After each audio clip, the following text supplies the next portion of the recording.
Hello everyone, my name's Louis and it's my mission to aid your awakening. In today's video, I'm going to discuss 4 things you can let go of in order to raise your vibration.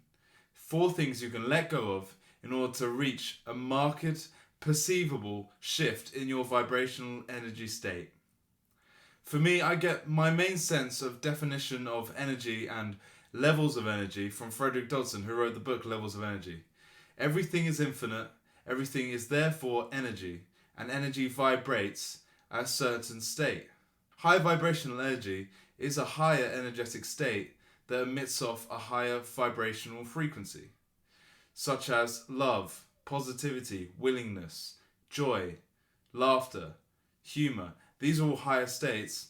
Otherwise, you get lower vibrational states such as fear, anger, sadness, grief, depression, apathy, psychosis, which is right near the bottom, apathy and psychosis. So, guys, to move up through the to move up to a higher vibration, you will start to understand as you wake up. You will start to understand and gain a perception for what is high vibrational energy and low vibrational energy. You'll start to experience what is what feels like a high vibration, be it being more lighter and easier, and being in a high vibrational state of reality. You'll just have a day-to-day easier state of reality. But there may be certain dense parts of you that you are sort of sucked back towards, feeling down, feeling low, feeling dense, depressed. And once you start to cultivate this inside yourself, you'll be able, like I say, like I'm sort of hinting at, to guess what other vibrational states certain other things are out there in the world. And I'm going to mention 4 things that are sort of keeping your vibration in a lower state that you can let go of and now move up. Let's get into it. The first thing I'm going to say is avoiding your phone an hour before you go to bed and an hour when you wake up in the morning. The reason this is because we live in a society of fast-paced information and content. You're probably receiving this content on some sort of mobile, portable device, right? So because we live in this kind of society nowadays, our mind is filled with dopamine. And everything we consume, particularly smaller clips because our attention span is getting weaker, now it's easier for us to jump between thing to thing and have a lower concentration rate and take in really the content that we're watching. Our brain is spiked with dopamine every time you see a notification go off, every time you get a message from someone. Scientists that used to work at Facebook have revealed this. This is why Facebook is so popular, because they test their systems out so that they can emit responses from people, so that they can trigger dopamine and keep people addicted. I think we're all addicted to our phones. And I'm not here to say, put your phones away, don't use them anymore. I think, if anything, the argument's already been won. I think phones are here to stay, social media is here to stay. And I'm not saying keep off that or, never go on that ever again.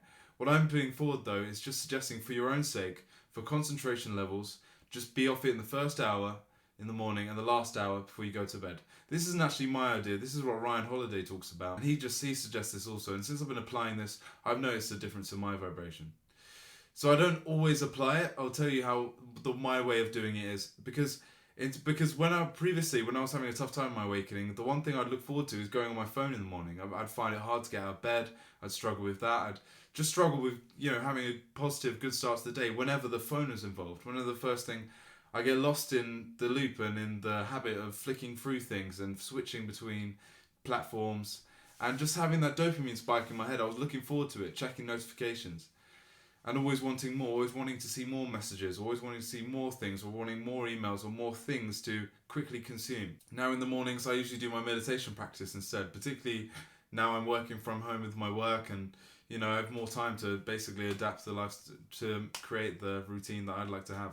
Whenever I used to be on my phone in the morning, that would instantly stop me from doing what I wanted to do, or even being able to have a morning routine.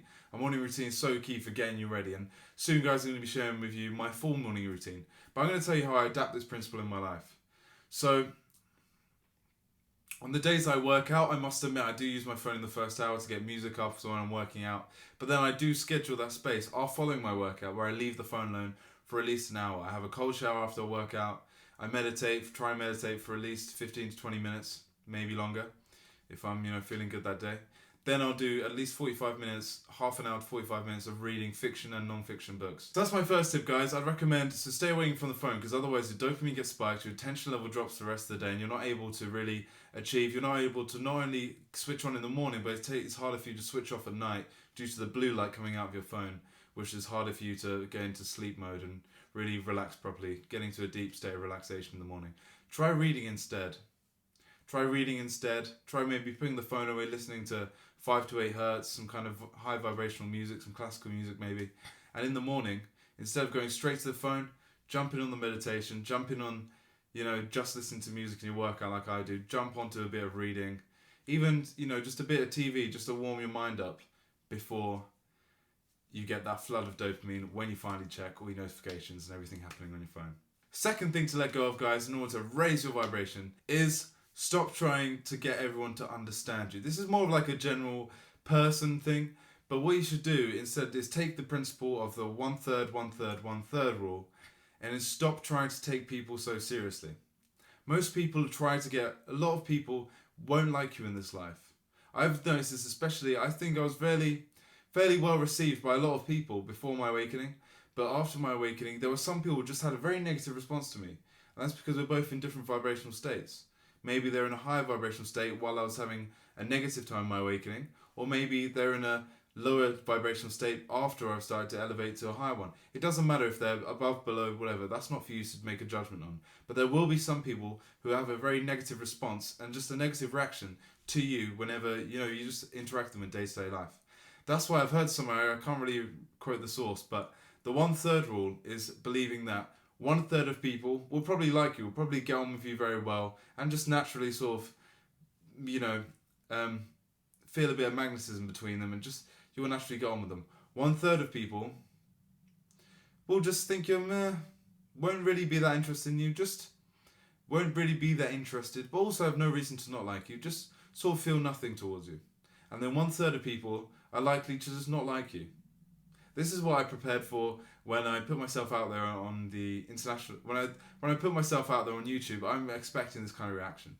I'm expecting 1/3 of people to think I'm chatting absolute rubbish. 1/3 of people to not really have a feeling about spirituality, not really have a feel for any of these topics, not be particularly interested. And 1/3 of people to actually like what I'm saying and be drawn to me and be looking forward to new things that I put out.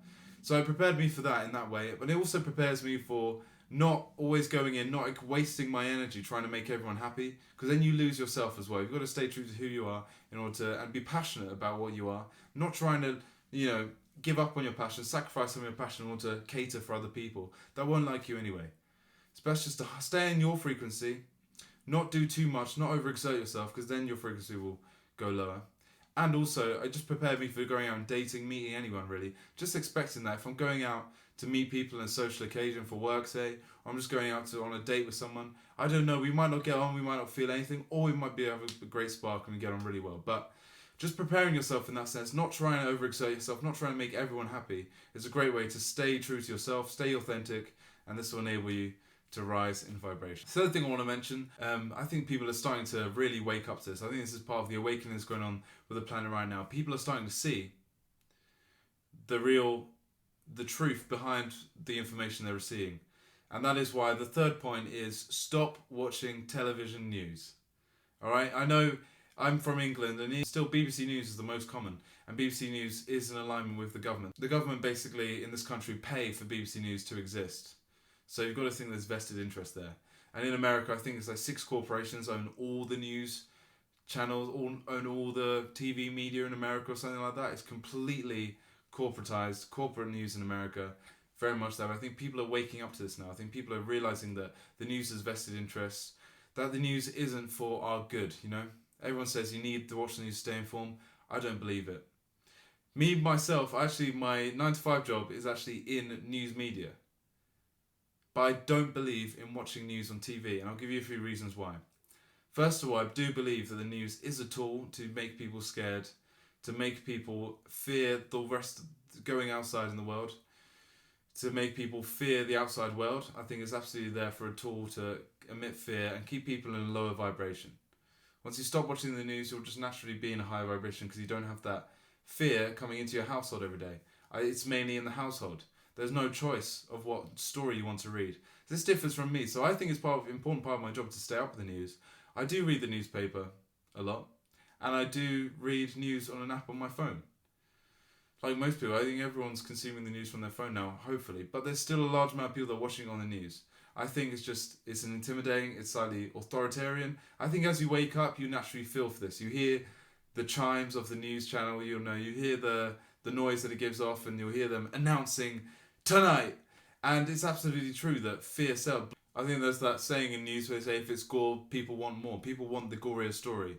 It's the densest, and it's there to give us fear, to make people scared. I think the great thing is now that there's the internet, everything's more democratized. You can choose what you want to watch, and you can promote the type of content that you want to receive. News on TV, you don't get a choice. It's coming into your household. You don't have a choice of what you see, what the topics are, what the issues are that you hear.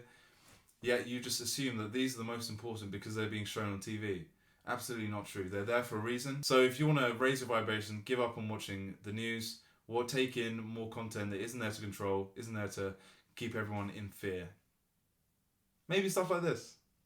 Finally, guys, number 4, probably the one you don't want to hear. It's getting rid of daily cigarettes, daily cannabis, daily alcohol. Okay, and when I say daily, I mean, I don't think that any of these things are wrong if they're limited, if they're done in moderation, but anything that you have to do every day, you feel you need to do it every day, is an addiction. And addiction is obviously rated fairly low on the vibrational scale. In fact, tobacco, cannabis and alcohol are all rated, according to Frederick Dodson, below the scale of 300, which is in the negative side of the vibrational scale. So doing any of these on a regular basis would constitute a habit. And, and even doing them themselves in moderation isn't even, rated that highly. So being able to let go of all of these would bring you right up to scale. But that I also think, just as like social media, getting rid of that isn't necessarily a good thing. Like everything can be done in moderation, and it's also about I have all of these things occasionally. You might be surprised to hear I have cigarettes occasionally when out and about. I have I drink. I can get I do have too much to drink every now and then. And with cannabis, it's more occasional than those two, but still occasionally happens. I don't see anything against it. I don't think there's any reason to feel guilty. But they all vibrate fairly low. And if you have to do this on a daily, try not to. Try going a week instead without any of these things. And then from then on, constitute at least, if it's really bad, if you need one of them or at least 3 of them, each day, at least try instead to limit it to at least 1 or 2 days a week where you don't have any of them. And then just try and take a day. So as if you're just taking a few days off a week, it won't constitute as a daily thing. So get rid of the daily cannabis, the daily tobacco, and the daily alcohol. I know some of you guys won't want to hear it. I was having, sometimes even all 3 of those things daily a few years ago. But I can't tell you how much stopping all of them basically now. I only have any of those things rarely now, occasionally. Stopping all of that has changed my life and made me far more productive in other areas, and enabled my vibration to get higher, and to put higher energy into other endeavours such as this. So that's my advice, guys. 4 things. Stop watching the news. Stop having the daily vice. Stop taking people too seriously. Accept that 2/3 of people might feel nothing or not like you at all. So if they don't like you, if they bicker with you, just laugh it off. Don't find it funny. Don't rise or stoop to whatever level they may be at. Just enjoy where you are. Respect it. And don't get a rise out of them. Don't react. Stay in your center. Stay grounded. Stay mindful. And of course, also, take a break from social media. Don't be on your phone all the time. Stop trying to get those dopamine hits. There's been a whole movement online now called the dopamine detox. I'm all for it. But, for someone like me who's putting out content a lot, it's not going to be possible, really. I want to do it at some point, actually. I would like to do a whole month later on down the line sometime. But that's it, guys. 4 ways. Get rid of these things. Raise your vibration. Get your mind in a better shape. Get you in a better place. So you can get blessings, blessings, blessings. Thank you, guys. Much love. As usual, check out my Instagram. Daily posts, daily stories, lots of content, plenty of IGTV videos you can poke through as well there. So, hope you enjoy. Blessings, guys. Thank you. Goodbye.